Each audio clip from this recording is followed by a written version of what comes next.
محترم حاضرینو، ستاسو په حضور کې ما د قرآن کریم د یو آیات تلاوت وکړ. قرآن کریم دا د الله تعالی کلام دی، دا د الله تعالی وینا ده، دا د الله تعالی پیغام دی. د ټول انسانیت د زندګۍ تیرولو یو نقشه ده، یو ضابطه ده، یو طریقه ده چې د انسانیت د کامیابی څومره صفات الله تعالی غ صفات ټول انسانیت د قرآن کریم کې ذکر کړي دي. د قرآن کریم دی آیات کې الله تعالی انسانانو ته د دوه خبرو تلقین کوي چې کوم انسانان په خپل ژوندۍ کې دغه دوه خبرو ته توجه ورکړي او د دوه خبرو ته متوجي سي، هغه انسان د ژوندۍ د ډیرو فتنو سره، د ډیرو ستړو سره او د ډیرو مشکلاتو سره ځان محفوظ کولای شي. اولنۍ خبره چې قرآن کریم انسانانو ته کوي هغه دا ده چې وَاتْلُ مَا أُوحِيَ إِلَيْكَ مِنَ الْكِتَابِ. اے پیغمبره چې د کم کتاب د کم قرآن وحی د جبرائیل علیه السلام ته په ذریعه سره تا ته را رسېدلی دي، د قرآن کریم تلاوت کوه. د قرآن کریم تلاوت په خپله کول، د قرآن کریم د تلاوت طریقه په کور کې رواج کول، د قرآن کریم تلاوت د کور په تور سرو باندې کول او د قرآن کریم تلاوت په کور کې په بچانو باندې کول. سهارم کور کې د قرآن کریم تلاوت کول، ماښام کول، د ورځې کول، د شپې کول. نو اولنۍ خبره الله تعالی انساني قرآن کریم کې پیغمبر علیه السلام ته یو دا خبره کوي چې اتلو ما اوحی الیک من الکتاب، د قرآن کریم تلاوت کول. او دویمه خبره واقم الصلاة، د لمانځه اهتمام کول، په خپل هم لمونځ کول او د کور انسانان لمانځه ته متوجه کول او د کور انسانان ته د لمانځه کولو ترغیب ورکول. ځکه لمانځه کې دا برکت ہے، ان الصلاة تنهى عن الفحشاء، چې کمی فتنې را روانې دي او کمی گناهونه را روان دي او کم د فتنو د گناهونو طریقې را روانې دي، هغه په کورو کې رواج کیږي، هغه د انسانانو په دماغو کې راځي. نو د قرآن کریم په ذریعه سره او د لمانځه په ذریعه سره الله تعالی د کور حفاظت کوي، الله تعالی د انسان حفاظت کوي، همې د گناهونو څخه حفاظت کوي، همې د فتنو څخه حفاظت کوي. کشکارا فتنی، کپټی فتنی، کلوی فتنی، کچنی فتنی چې د هغې څخه سړی د خپل ځان حفاظت غواړي، د خپل کورو د بچانو حفاظت غواړي، نو هغه کور کې د ټولو څخه مخکې د قرآن د تلاوت رواج جوړول او په دویمه طریقه په دویمه درجه کې دستی د قرآن کریم څخه وروسته هغه کور کې د لمانځه اهتمام کول، لمونځ په ښه طریقه سره ادا کول. چې په کم کور کې دغه دوه عمله جاری، هغې کې د قرآن کریم د تلاوت اهتمام، قرآن کریم تلاوت کیش، او په کم کور کې د قرآن کریم د تلاوت سره لمونځ په پابندي او په اهتمام باندې کیش، نو بیا به د دې دوه په ذریعو سره الله تعالی هغې کور د مشکلاتو څخه ساتي، بیا به هغه کور د فتنو څخه ساتي، بیا به هغه کور د پریشانیو څخه ساتي، بیا د مځکې پر مخ چې د ګناهونو کم سیلابونه را روان دي هغې کور حفاظت به الله تعالی د هغه سیلابونو څخه کوي. ځکه قرآن کریم داسې کلام دی، د پیغمبر علیه الصلاة والسلام روایت دی، القرآن احب الی الله من فی السماوات ومن فی الارض ومن فیهن. چې څومره مخلوقات الله تعالی د اسمانو کې چې څومره څه الله تعالی پیدا کړي دي، که هغې د لمر په شکل دی، که هغې د سپوږمۍ په شکل دی، که هغې د ستورو په شکل دی، که هغې د نورو څه په شکل دی، قرآن کریم د دې ټولو څه الله تعالی ته ډېر محبوب کلام دی. ومن فی الارض، چې مځکه کې الله څه پیدا کړي دي، د دې ټولو څه قرآن کریم محبوب دی. کمزکه کې څومره دریابونه دي، کمزکه کې څومره غرونه دي، کمزکه کې څومره درې دي، کمزکه کې څومره انسانان دي، که په اسمانو مځکو کې څومره فرشتي دي، که په مځکه کې بیت الله ده، که به نور مقدسات په مځکه کې دي، قرآن کریم د دې ټولو سم الله تعالی ته ډېر محبوب دی. او ومن فیهن، چې د مځکې او اسمانو په مابین کې الله تعالی څه پیدا کړي دي، دا ټولو سم قرآن کریم الله تعالی ته ډېر محبوب دی. اسمانونه او په اسمانو کې چې څه دي، مځکې او په مځکو چې الله څه پیدا کړي دي، د اسمانو د مځکو په مابین کې چې الله تعالی څومره پیدا کړي دي د دې ټولو سره الله تعالی ته محبوب شی هغه قرآن کریم دی. نو په انسانانو کې الله تعالی ته محبوب انسان هغه انسان دی چې د هغې په زړه کې د قرآن کریم سره محبت وي، د هغې پر ژبه د قرآن کریم همیشه تلاوت وي. او کورونو کې الله تعالی برکت په هغې کور کې راولي، خیر په هغه کور کې راولي، او خپل رحمتونه او انوارات الله تعالی د طرفه هغې کور ته رارسیږي چې کوم کور کې د قرآن کریم سهار و ماښام تلاوت کول کېږي. ځکه الله تعالی قرآن کریم کې د انسانان پیغمبر علیه الصلاۃ والسلام ته د انسانانو دپاره د دوو خبرو تلقین کوي. یو کور کې د قرآن کریم تلاوت کول، او دویم طرف ته کور کې د لمانځه اهتمام کول. دا دوه شی د فتنو په زمانه کې د فتنې څخه په هر زمانه کې دا دوه د انسانانو دپاره د حفاظت بهترینه ذریعه ده. علامه منذري رحمه الله د پیغمبر علیه الصلاۃ والسلام یو حدیث ترغیب و ترهیب کې را نقل کوي. علامه منذري رحمه الله وی البيت الذي يقرأ فيه القرآن لا يتسع على اهله. چې کوم کور کې د قرآن کریم تلاوت سهار و ماښام کیږي، هغې کور د هغې کور پر استوګنو انسانانو باندې ډېر وسیع او فراخ. په هغې کور کې یو قسم روحاني برکات دي،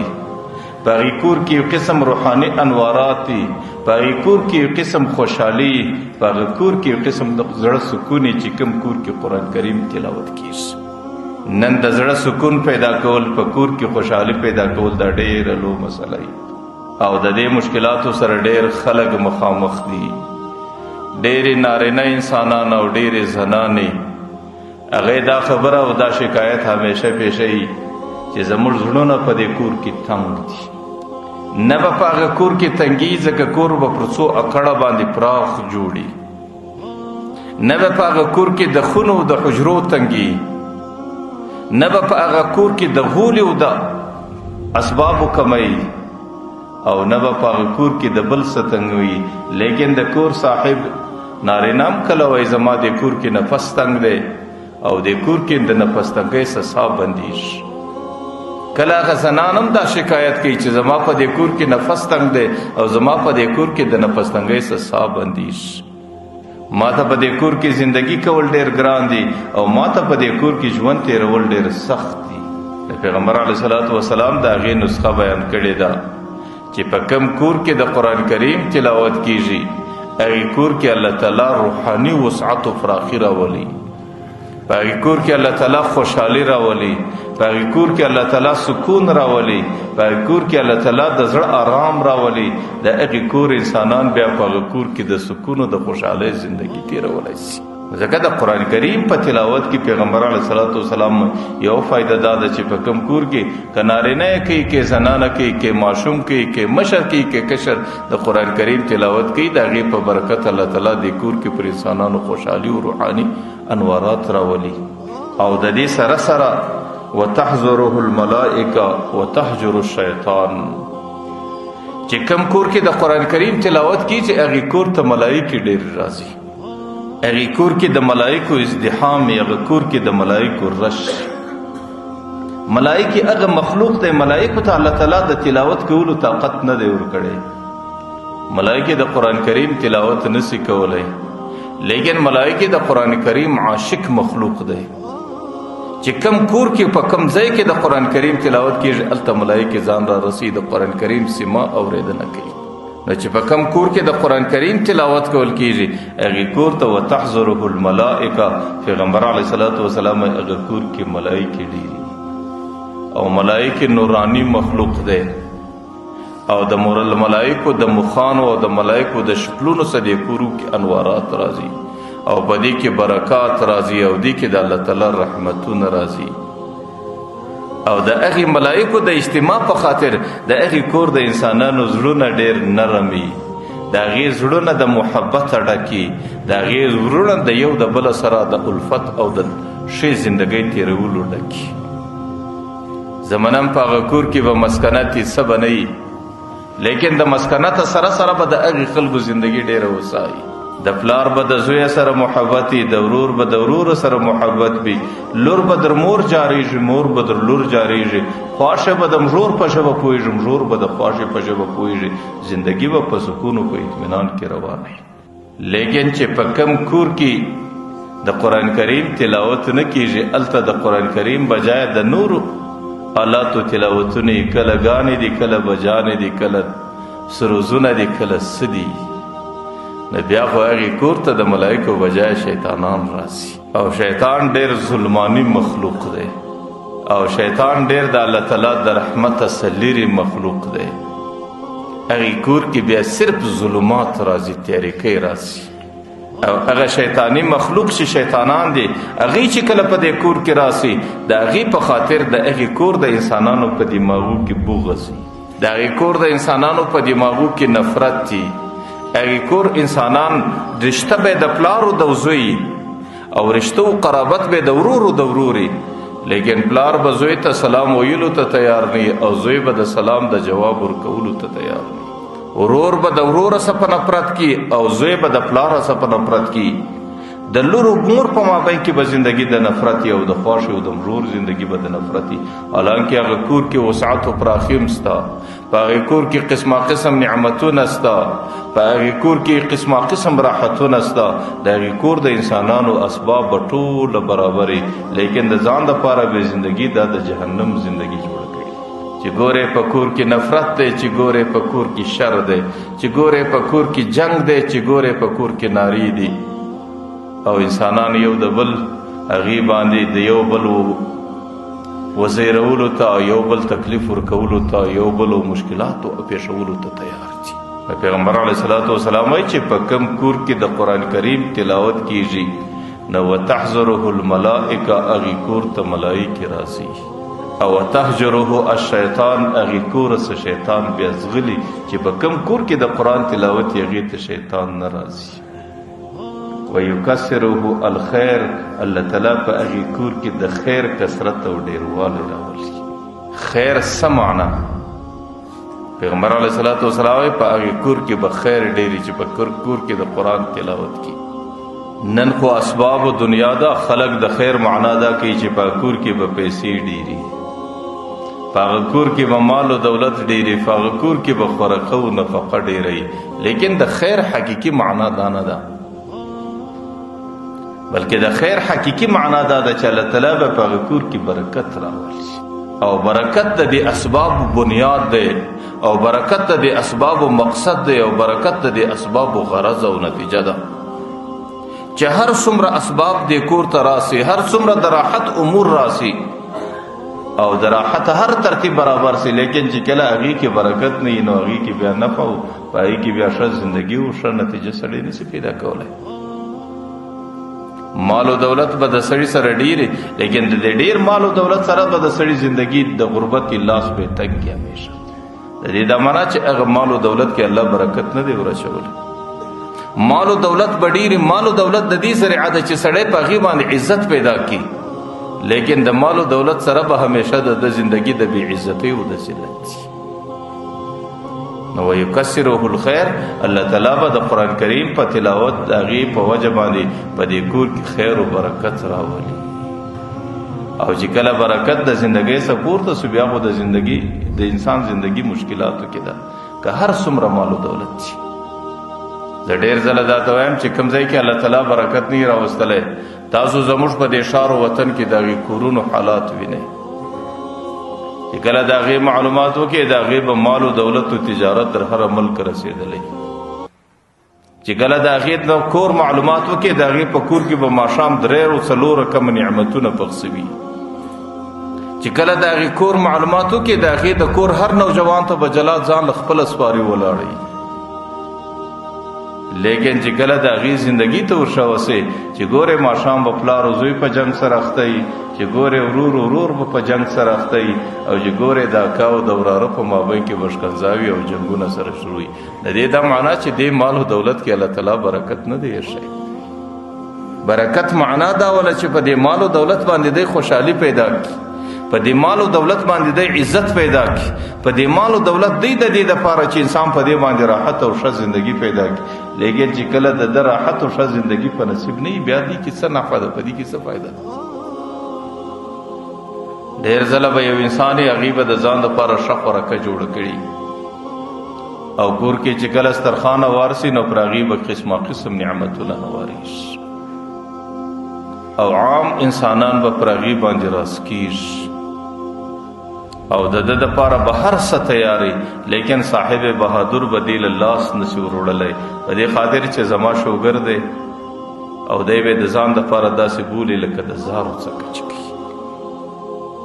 زما د وینې غوړوالی دی او زما د زړه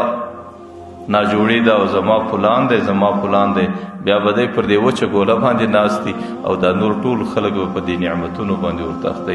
دا دومره چې د ډېره کله دا دومره چې د راوړله په دې پسې د دومره ځان ستړی کوي، لیکن په هغې کې د راحت هغې ته نشي پیدا کېدلی او نه راحت د په قسمتو نصیب کي. د دې دا معنا چې په دغه نفقه کې چې د ځان له برابره کړي کې د لپاره برکت نشته او د دې الله تعالی برکت پورته کړی دی. زه کله کله وایم یو سړی دی هغې د ځان لپاره بهترین کور برابر کی او بهترین کوټه برابر کی، بهترین فلنګ دی او بهترین بستره ده او د ځان لپاره په د یخ په زمانه کې د ګرمۍ هوا برابر ده او د ګرمۍ په زمانه کې د یخ هوا برابر ده، لیکن د چې کله پر دې پلنګ پر دې بستره باندې پریوزي بیا د در نیمو شپو پر له اوړي د خوب نه ورسي، بیا به دی د هغې دپاره د خوب ګولۍ خوري او دی به د خپل دماغ د خوب په ګولۍ نشه کوي. که زما استاد دا نیم ښار اوس په دې مرض باندې اخته دی او دی چې بیا سهار کله راکښیني او د ټوله شپه د خوب د ګولۍ په نشه کې تېره کړې ده، سهار یې پر دې سر باندې دومره بوجي لکه دی چې وایي د دې کمرې چت مې پر سر باندې. بل طرف ته یو مزدور دی هغې سهار بیلچه در لاس ونیسي در ماښامه پورې روزانه کوي او بیلچه چلوي او چې ماښام کله هغې ته شلومبي او ډوډۍ کښېږدي هغه یې په دومره شوق باندې وخوري چې د هغې د شوق هغه امتحان نه وي او که ماخستن هغې ته بستره نه وي چې د خپله څنګل در دې سر لاندې کړي در سهاره پورې په داسې ارام باندې شپه تېره کړي چې هغه ستړیا یې سهار له ټولو د بدنه څخه خلاصوي. اوس ته ماته وایې چې د هغه سړي چې دومره مال او دولت یې جمع کړی و هغې پر دې نفقه باندې ډېر ذوق او خوند واخیستی که دې واخیستی، د هغه سړي چې په بهترین آلاتو په بهترینو اسبابو کې شپه تېروله د هغې شپه په کوم شکل تېره شوه د دې شپه په کوم شکل تېره شوه. ځکه مقصود دا مال و دولت نه دی چې سړی بې را جمع کوي، مقصود اسباب و وسائل نه دي چې سړی به ځان له جمع کوي. په مال و دولت کې راحت نسته، په اسباب و وسایلو کې راحت نسته. راحت کا الله تعالی یې شری هغه په برکت کې دی چې کله په مال و دولت کې الله تعالی برکت واچي د دې څه بیا سړی نه په اخیستی شي، هغې د دنیا دپاره هم استعمالولی شي، د آخرت دپاره هم استعمالولی شي. چې کله په وسایلو په اسبابو کې الله تعالی برکت واچوي بیا هغه وسایل او اسباب ستا دپاره د راحت او د سکون او د اوسا زندګۍ تېرولو دپاره ذریعه او سبب جوړېږي او دغه برکت په کور کې په کومه لار راځي. پیغمبر علیه الصلاۃ والسلام وایي ویکسره الخیر، الله تعالی به چې کوم کور کې د قرآن کریم تلاوت کېږي الله تعالی به په کور کې برکت راوړي، د هغې کور د انسانانو زندگی به وسایي، د هغې کور د انسانانو زندگی به په راحت کي، د هغې کور د انسانانو به الله تعالی سکون او خوشحالي په نصیب کي چې کوم کور کې د قرآن کریم تلاوت کېږي.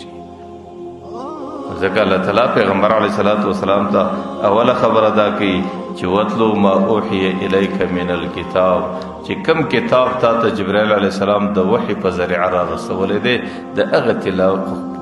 کتاب تلاوت کوه. سهارم د خپل کور د ورځې ابتدا د قرآن کریم په تلاوت باندې کوه، ماخستن چې کله پرېوځې د خپلې ورځې د انتها د شپې ابتدا هم د قرآن کریم په تلاوت باندې کوه. نو وتلو ما اوحی الیک من الکتاب. او پیغمبر علیه الصلاۃ والسلام وایي ان البیت الذي یقرأ فیه القرآن، چې په کوم کور کې د قرآن کریم تلاوت کېږي یا نارینه کوي یا زنانه کوي هر څوک چې کوي صرف کور کې د قرآن کریم تلاوت کیږي نو علیه خیمة پر هغې باندې یو خیمه الله تعالی درې من نور یهتدی به الملائکه پر هغې باندې یو خیمه د نوره څخه پر دې کور باندې ولاړی د هغې خیمې په لا ذریعه باندې هغه نوراني خیمه ده د اسمان ملایکې لاره پیدا کوي کما یهتدی الناس بالنجوم فی لجج الماء والارض الفقر لکه د کشتۍ چې کله په دریاب کې روانه او د دریاب صفی وي نه بیا په کشتۍ کې چې کوم سپاره خلک دي هغې په هغه زمانه کې هغې لار او خپل مقصد او مقصد ته ځان رسول هغې د اسمان پر ستورو باندې کوي او په سارا کې چې کومې قافلې پر لاره باندې ځي او د لارې د ورکوالي خطره یې نه بیا هغې خپل منزل ته لار معلومول پر ستورو باندې او ملائکې چې کله د اسمانه څخه دې کورو ته راشوه کېږي نو هغه ملائکې بیا به دې مځکه ته ګوري چې په کوم کور کې د قرآن کریم تلاوت کېږي پر هغې باندې یو نوراني خیمه ولاړوي ملائکې د ټولو څه مخکې هغې خیمې ته ځان راسي نو لکه مخکې چې ما درته ویل چې د قرآن کریم تلاوت کېږي نو پر هغه کور باندې د ملائکو اجتماعي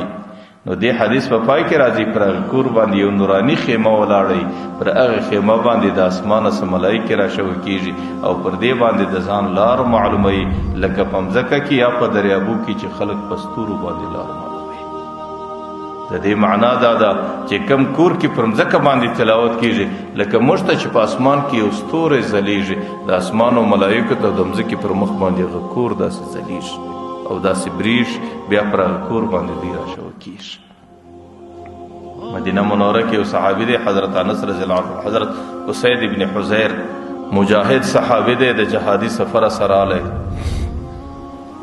چې کله رالی د مجاهدینو سره د خپل عصر لوی اسباب هغې د آس په شکلو آس ورسره دی نو آس یې په کور کې یو کونج ته وتاړی او شپه ده د شپې د مدینې منورې نوراني فضا ده او دی په خپله د شپې لمانځه ته چې راکښېناستی پر بستره باندې ناست دی او پر بالښت باندې قرآن کریم ورته پروت دی د قرآن کریم تلاوت کوي یو طرف ته آس تړلی دی بل طرف ته دی پر بستره باندې تلاوت کوي او په دې کونج کې کوچنی بچی د انس په نامه باندې حضرت انس بیده دی دی چې کله د قرآن کریم تلاوت په زوره باندې شروع کی او دا وخت کې فضا ډېره نوراني د اسمان د ملایکو د راتګي نو دې وخت کې هغه آس باره توریږي پښې ټکي غورځي او دی چې کله هغه آس ته وګوري نو په دې خطره ورسره پیدا سي چې هغه آس اوس په دې بچي کې خیږي نو برته د قرآن کریم تلاوت څوکه کې چې دی د قرآن کریم تلاوت څوکه کې هغه آس هم برته پښې نه ټکي هغه ودرېږي دی چې بیا چونکې جوش دی او انوارات نو د قرآن کریم په وینا کې د دسه یو څه جوش راس او دی چې کله پر هغې باندې جوش واخلي هغه آس بیا توریږي تر سهاره پورې چې دی د قرآن کریم تلاوت په زوره کې نو آس پښې ټکي او چې دی کله د قرآن کریم تلاوت څوکه کې نو آس ودرېږي سهار پیغمبر علیه صلات وسلام سره د خپله واقعه شریکوي پیغمبر علیه صلات وسلام د لمانځه څه وروسته دی د خپلې شپې حالات ورته پیښي چې د الله رسوله چې ما به کله قرآن کریم په زوره وایي نو آس به تورېدی او چې ما به ودروي نو آس به آرام سو پیغمبر علیه صلات وسلام ورته ستا د کور پر سر سپینه ورځ ولاړه وه هغه ورځ د اسمان ملایکې وې ستا د قرآن کریم سماعت ته غوږ نیولی ورته چې کله به تا د قرآن کریم په الفاظو کې جوش راوستی په زوره به دې ویل هغه ملایکو به پر دې الفاظو باندې غوټې را شروع کړي هغه آس به هغه ملایکې لیدلې د هغې په خاطر باندې به تورېدی په اخر کې ورته یې اوسیده که دې در سهاره پورې د قرآن کریم تلاوت دغسې په جوش باندې کړی وی ورته زما دې په رب د کعبې قسم وی چې د مدینې خلکو به سهار ملایکې په سترګو لیدلی چې ستا د کوره به پورته کېدلی نو زه درته یم چې کوم کور کې د قرآن کریم تلاوت کېږي هغې کور باندې الله تعالی یو خیمه ودروي او هغه خیمه د اسمان ملایکو ته یو لار وي او یو د تعین او د نشان ځای نو بیا د اسمان ملایکې چې د اسمانه سره راځي اولنی دې ځای ته ځان رارسي چې کوم کور کې د قرآن کریم تلاوت روان دی حضرت معاذ ابن جبل یو روایت را نقل کړي، هغه وایي چې په کوم کور کې د قرآن کریم تلاوت یو سړی کوي، یو بوډا دی یا ځوان دی، نارینه ده زنانه ده، د هغې د قرآن کریم سره ډېره مینه ده، د هغې په زړه کې د قرآن کریم محبت دی.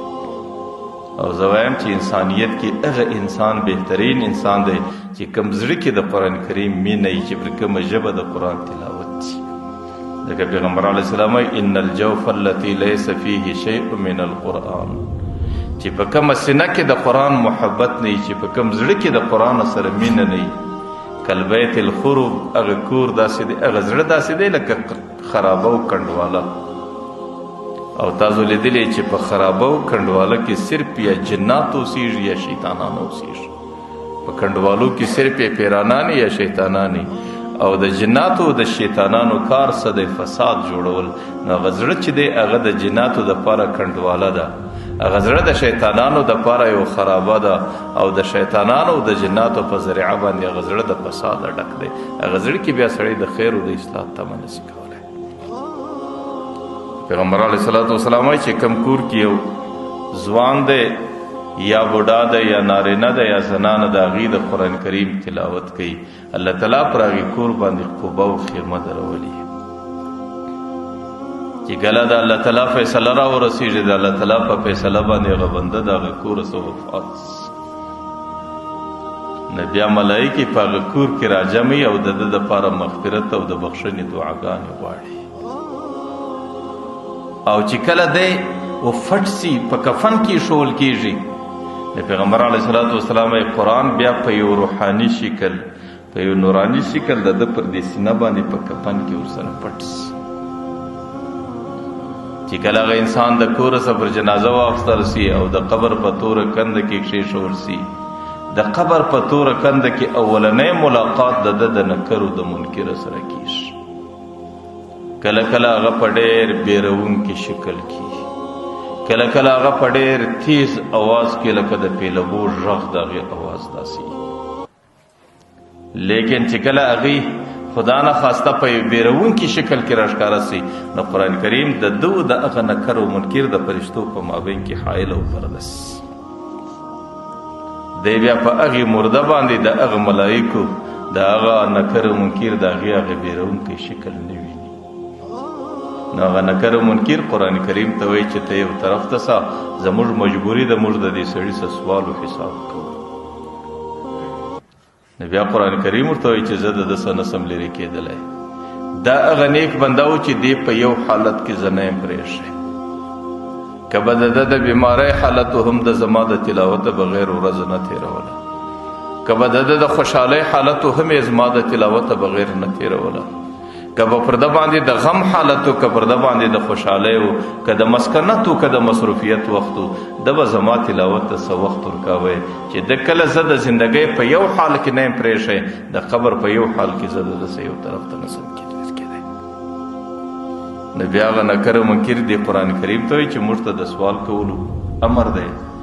نو دی ورته وایي چې تاسو سوال زما څه شاته ورته وکړئ. بیا دی د هغې مرده او د نکر منکر په مابین کې پیغمبر علیه الصلاة والسلام وایي بیا د قرآن کریم د شا څخه نکر منکر د هغې څه سوال کوي، او دی د دې سوال په دوران کې د مرده ته تسلي ورکوي چې دا ستا اخرنۍ او اولنۍ سختي ده. اوله سختي دې هم دا ده، اخرنۍ سختي دې هم دا ده، د دې څه وروسته به په تا باندې بیا سختي نه راځي. چې کله نکر منکر سوال ختم سي، نو قرآن کریم هغه سړي ته ډېره تسلي په قبر کې ورکوي. نو بیا ورته وایي چې ما ته اجازت راکړه چې زه د الله تعالی د طرفه ستا دپاره د راحت یو څه اسباب راورسوم. نو بیا قرآن کریم د الله تعالی عرش ته پورته کېږي. د هغې بنده دپاره بهترین نه بیچونه، بهترین بساط په عربي کې ورته وایي، بهترین نه بستره او بهترین نه نرمه بستره هغې د هغه سړي دپاره راپورته کړي. د الله تعالی په دربار کې خواست کړي یا الله دې زما په خاطر هر قسمه سختي برداشت کړې ده، دنیا کې دې زما د تلاوت دپاره هر قسم مشقت برداشت کړی دی، یا الله په قبر کې زما په سپارش باندې زما په شفاعت باندې درته ارام زندګي ورکړه. نو بیا د قبر حضور ته چې کله دی د الله د طرفه د هغې د راحت اسباب راوړي، پیغمبر علیه السلام یې روایت کې راځي چې د هغې په معیت کې د قرآن سره 10 لکه فرشتې ورسره وي، او چې کله هغه بستره ورته هواره کړي او د هغې څه وروسته 2 د جنت د ورېښمو بالښتان راوړي، یو یې سر ته ږدي، یو یې پښو ته ږدي، او 2 د جنت څراغان راوړي، هغې ورته بلوي او پر هغې باندې رڼا جوړوي، د هغې څه وروسته هغې په آرام باندې بیدوي. او قرآن کریم هر سهار و ماښام د هغې پوښتنې له راځي، لکه مور چې کله بچی یو ځای آرام کې هر څاڅکی پر هغې باندې پوښتنه کوي چې هغه بچی په تکلیف سوی نه وي، هغه بچی ژړېدلی نه وي، هغه بچی بیرېدلی نه وي، هغه بچي ته څه تکلیف رسېدلی نه وي. لکه مور چې د هغه بچي پوښتنه سهار و ماښام کوي، نو قرآن کریم بیا په قبر کې هغه بنده له سهار و ماښام راځي. او که چیرې د ده د کور کې د ده په بچانو کې یو ښه خبرې یا په هغې کې یو نیک عمله انسان پیدا سي، یا په هغې کې یو عالم پیدا سي، یا په هغې کې یو حافظ پیدا سي، یا په هغې کې یو عبادت کوونکی پیدا سي چې هغه د ده صدقه جاریه، نو قرآن کریم هر ګړی د هغې خبر ورکوي. ستا بچي نن د حفظ لنګوټه وتړله، ستا بچي نن د مځکې پر مخ دومره تلاوت وکړي، ستا بچي نن د مځکې پر مخ باندې دومره عبادت وکړي، او ستا بچي نن د مځکې پر مخ باندې فلانکی نیک عمل وکړي. بیا هر ورځ هر سهار و ماښام چې قرآن کریم ورله راځي، د دې وروسته انسانانو هغه حال ورته پېښوي. لیکن خدا نخواسته که چیرې په بچانو کې وروسته بد عمله څوکي او هغې د مځکې پر مخ باندې بد عملي کوي، نو بیا قرآن کریم د هغې بد عمله حال هغې مرده ته نه پېښوي، په دې خاطر چې هغې د پریشانۍ سره مخامخ نه سي، ځکه قرآن کریم دا کوشش وي چې هغې د پریشانۍ څخه په هر شکل کې وساتي. نو ځکه حضرت معاذ ابن جبل د پیغمبر علیه الصلاة والسلام دا روایت را نقل کوي چې کم څوک په کور کې د قرآن کریم تلاوت کوي، نو پر هغې کور باندې بیا د نور یو خیمه ولاړی، او د هغې په خاطر باندې ملایکو ته د هغې نشاندهي او ملایکې په هغې باندې لار وړاندې پیدا کړي. حضرت ثابت ابن عجلان رحمه الله د پیغمبر علیه الصلاة والسلام یو روایت را نقل کوي، هغه وایي د قرآن کریم برکت تعلیم کې عجیبه برکت الله تعالی یې شی دی،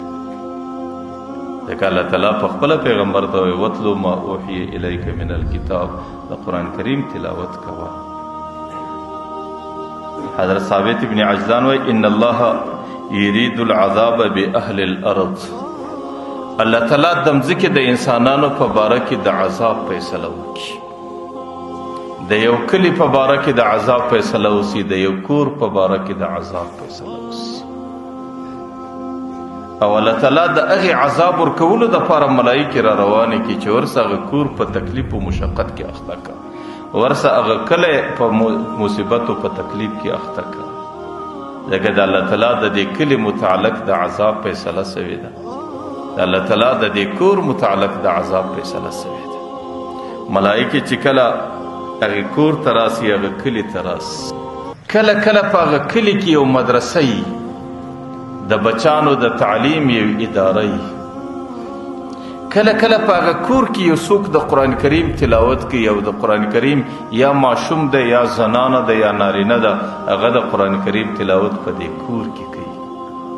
پیغمبر علیه الصلاة والسلام وایي فاذا سمع تعلیم الصبیان، چې کله ملایکې د دې کوچنیانو غږ واوري چې هغې په خوله کې دا وایي بسم الله الرحمن الرحیم، الله په دنیا کې مهربانه دی، الله په آخرت کې مهربانه دی،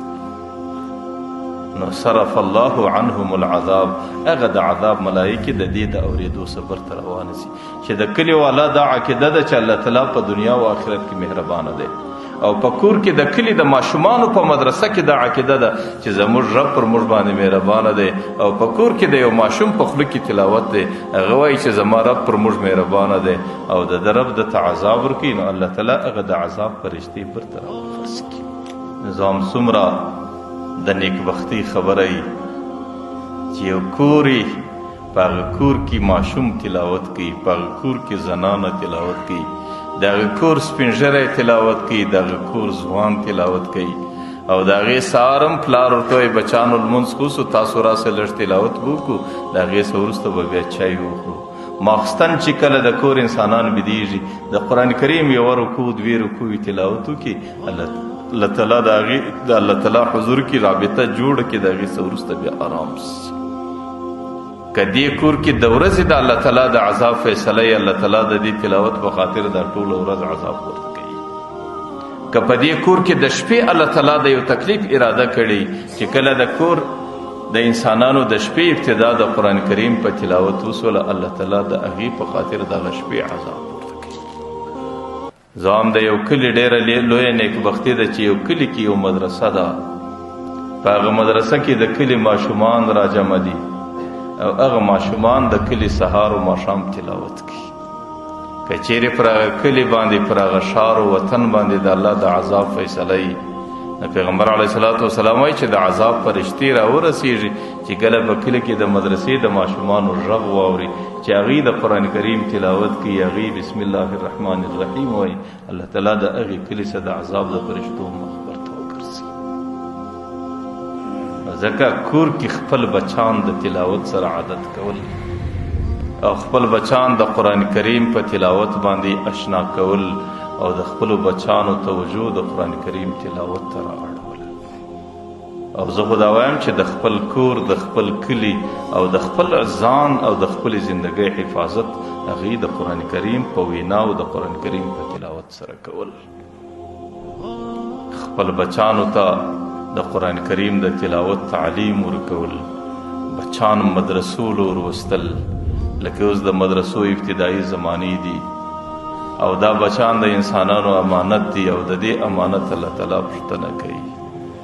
که سړی په خپله هر څومره نیک عمله سي لیکن چې د بچي د ښه تربیت فکر د هغه انسان سره ورسره نه وي، د قیامت په میدان کې د بچي د تربیت سوال او حساب خامخا ځینې کېږي.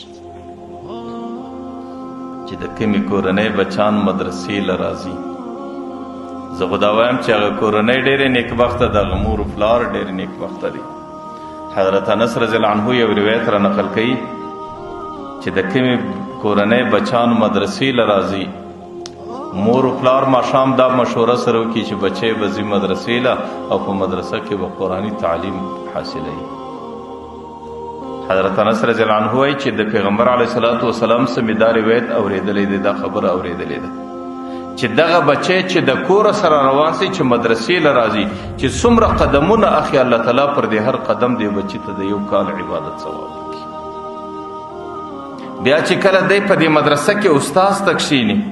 د استاز څخه چې څومره تورې زده کوي په ورځ کې، الله تعالی پر دې هر تورې باندې هغې ته د یو کال عبادت ثواب ورکړي.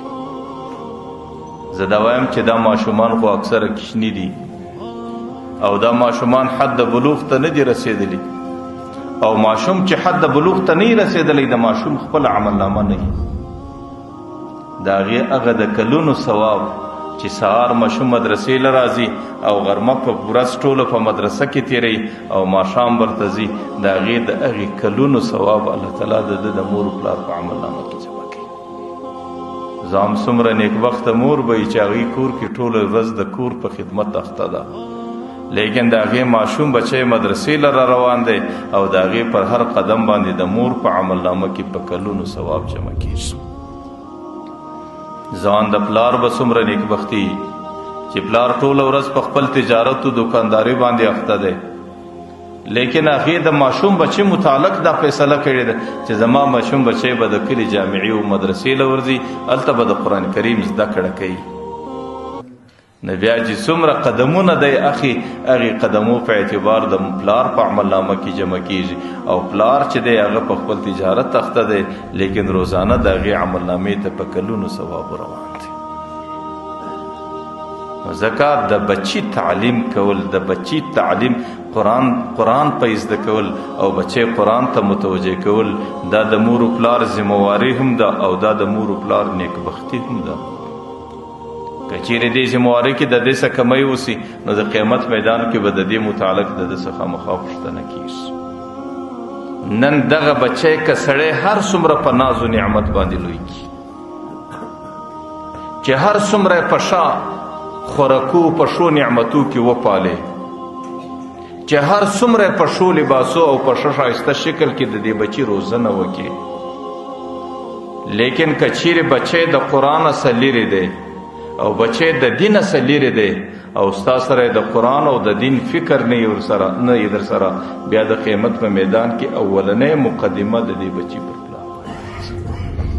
چې کله د الله تعالی حضور ته صرفي سي نو اوله مقدمه چې کی هغه بچی پر خپل پلار باندې کی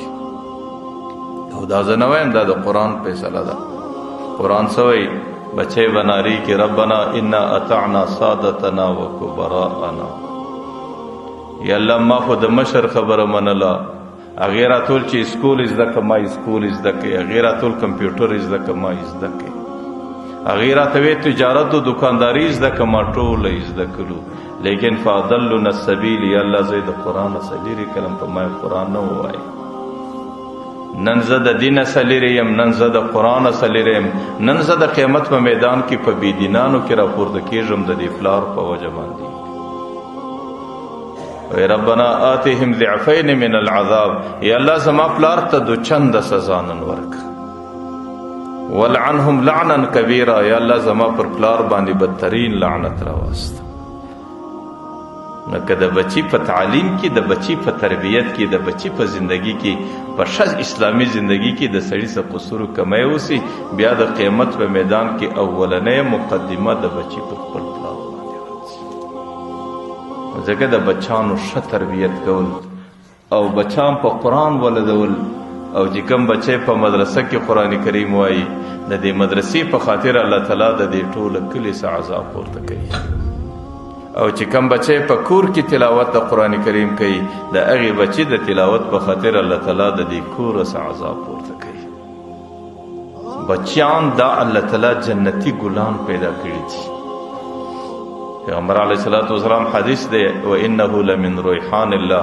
دا الله تعالی د ریحان ګلان دی مور پلار ته ورکړي دي، او دا ګلان ښه روزنه غواړي، او د دې ګلانو مالیاران مور پلار دي، او مالیار هغه بهترینی چې هغې ګل ته ښه روزنه ورکړي. او د دې مور پلار حیثیت د دې بچانو دپاره د یو شی پستې خاورې دی،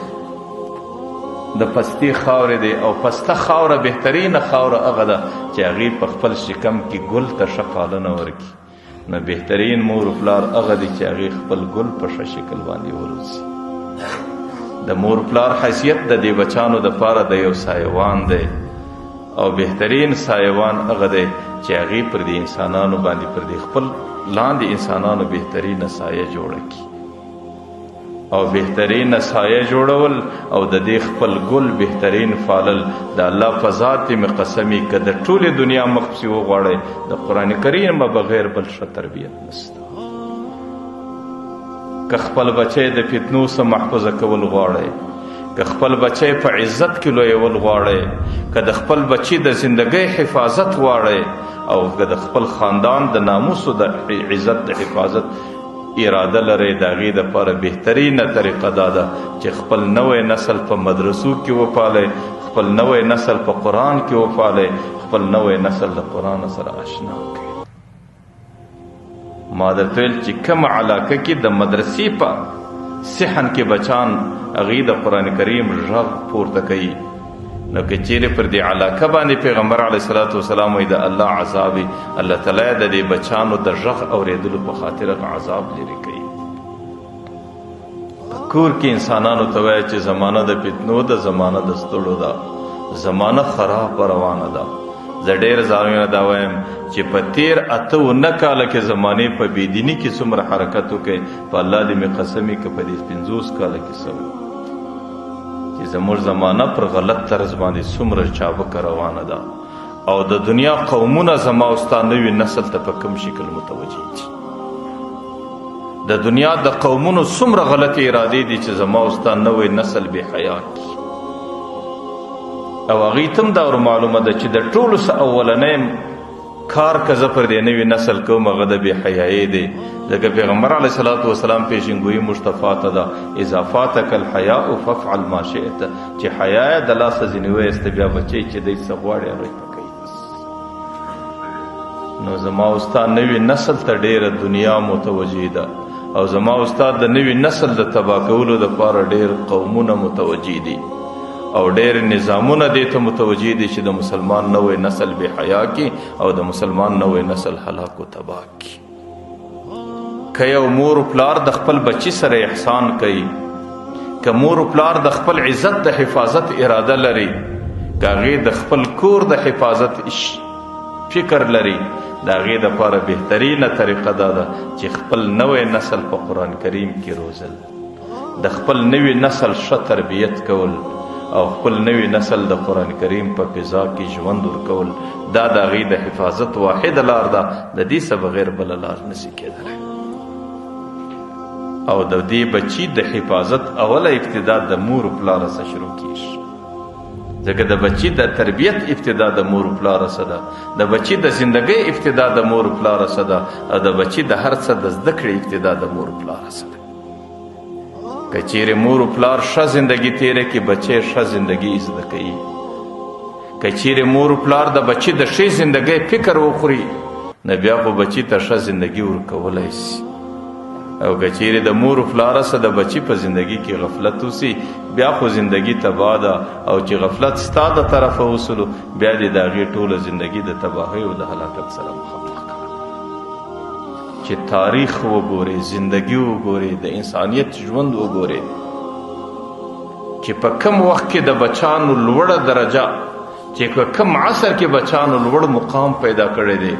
او په معاشره کې د معاشرې بهترین انسانان جوړ شوي دي، د هغې ابتدا د مور و پلار د تربیت سره روانه شوې.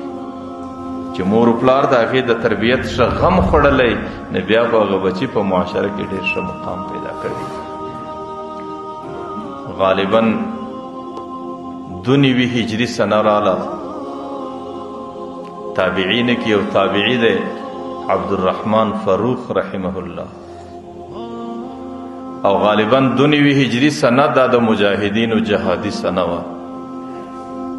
او 92 هجری کې سنه کې د مدینې منورې سره اسلام دې ټولو کلو دې علاقو ټولو ته راورسېده. او 92 هجری سنه کې اسلام د اسلام پیغام د دې ځای سفیر سو غالبا ترکستان او دې ټولو علاقو ته ورسېده. مدینه منوره کې یو ماښام دی، د ماښام د لمانځه بعد د مجاهدینو لیست لیکل کیږي.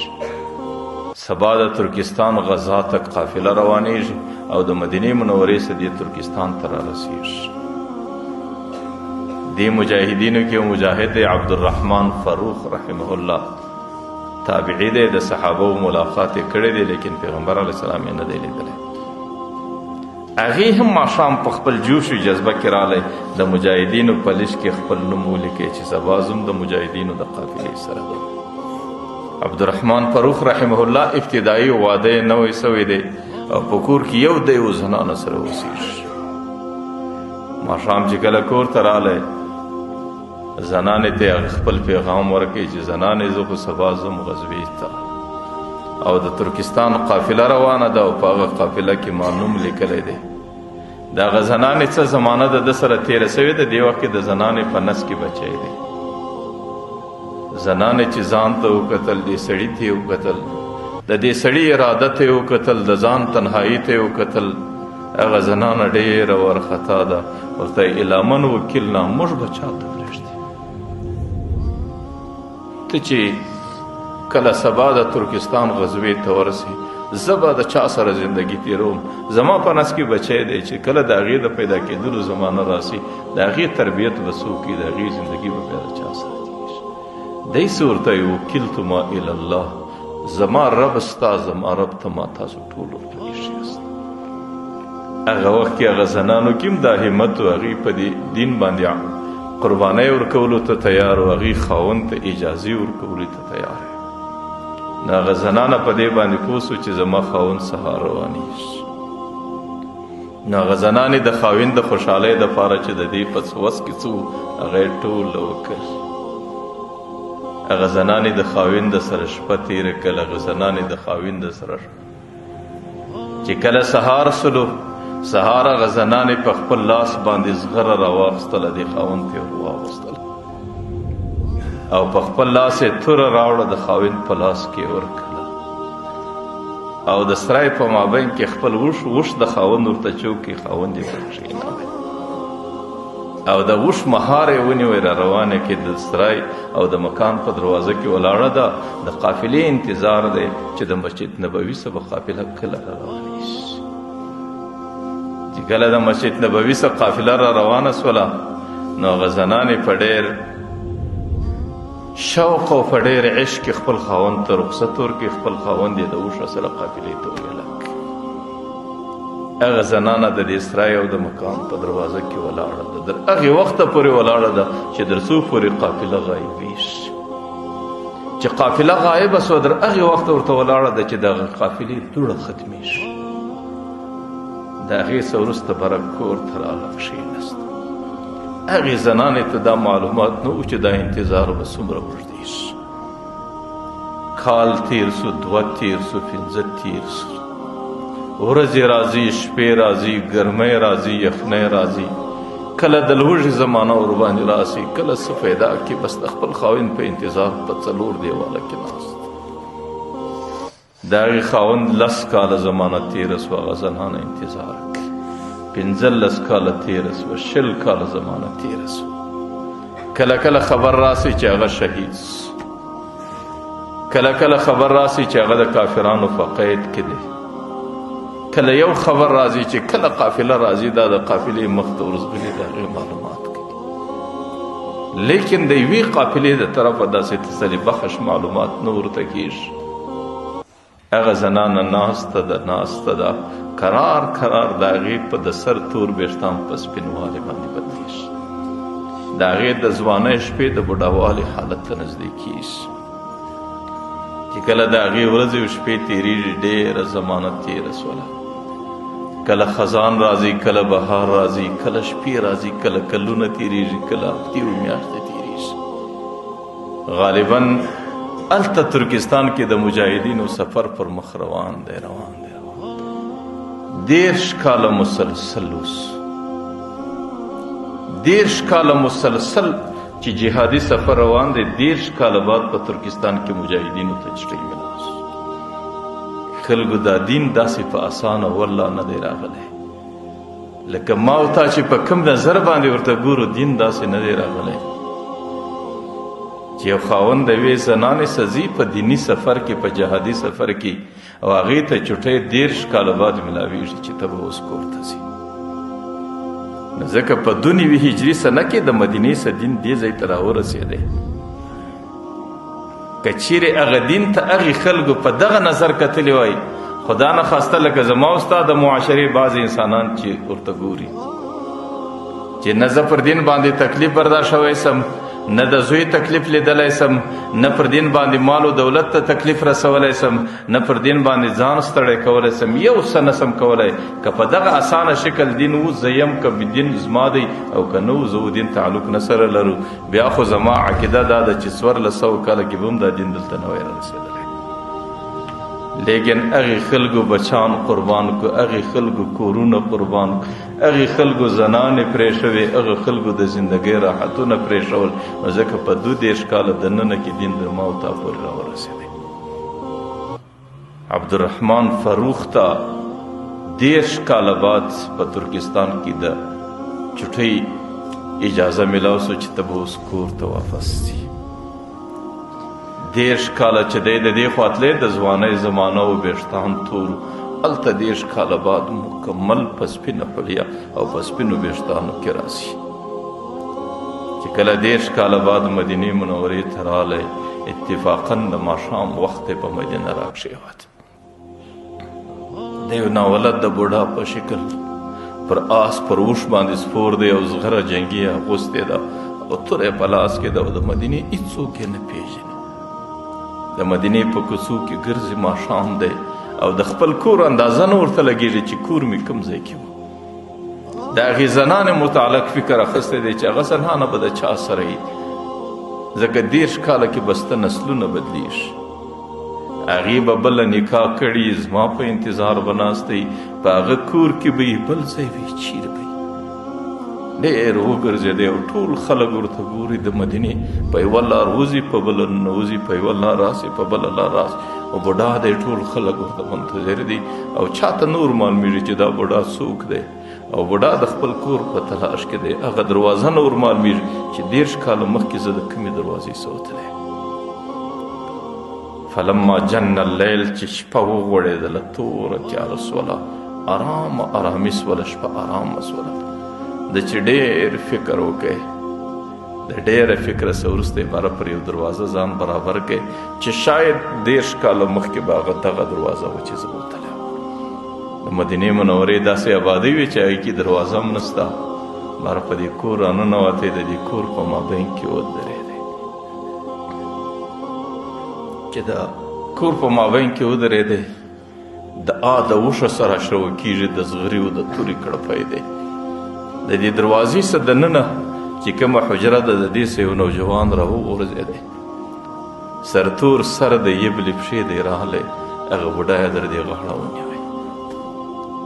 ورته یې بوډا نه شرمېږي، په د بل په کور به اجازه ته راننوځي.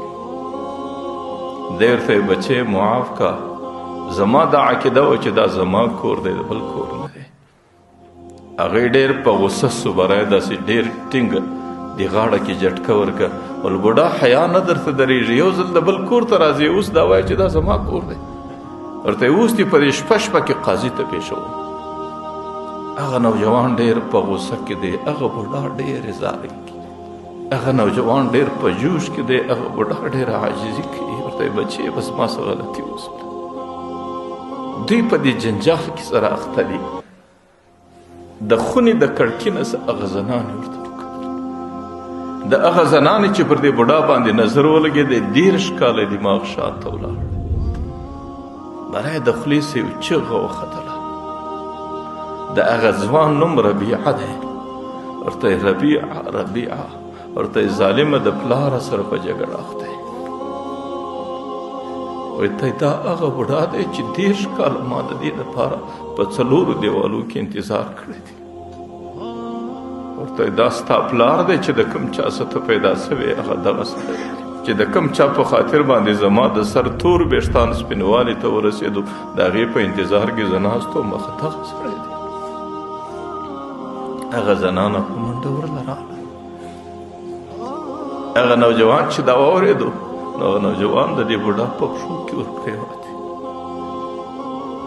هغه بوډا یې پر پښو باندې مچ کړي.